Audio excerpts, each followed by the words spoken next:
In today's video, I'm going to teach you how to add an image to your Shopify announcement bar. By the end, you'll have a customized announcement area with your own background image, colors, and text, all running through a simple custom liquid section. First, log into your Shopify admin dashboard.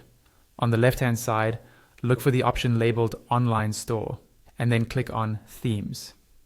This is where you'll see your current live theme. On that theme, click Customize or Edit Theme, depending on what your button says. That will open the online store editor, where you can visually adjust how your storefront looks.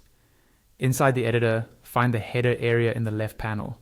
Under the header, click Add Section, and from the list of available sections, choose Custom Liquid. This special section lets you add custom code that controls how things appear. Once you've added it, drag this new custom liquid section so that it sits directly under your announcement bar. Then, click on the custom liquid section to reveal the main text box where the code goes. Here, you'll paste the exact code your tutorial or documentation provides for the custom announcement bar with an image background.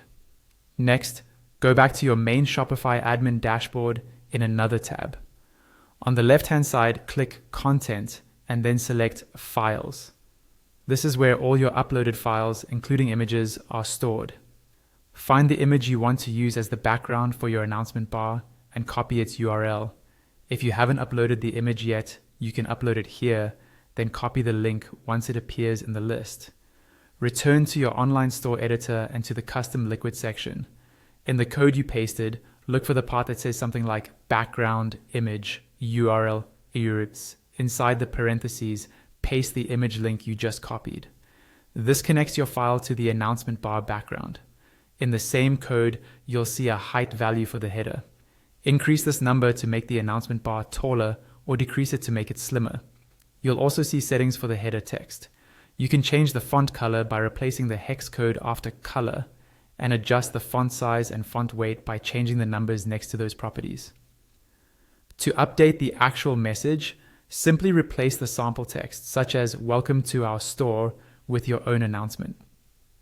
Once everything looks good, you can remove your original announcement bar section, allowing this custom liquid section to act as your new announcement bar. Keep an eye on the live preview on the right as you go, and when you're happy with how it looks, don't forget to click Save to publish your changes.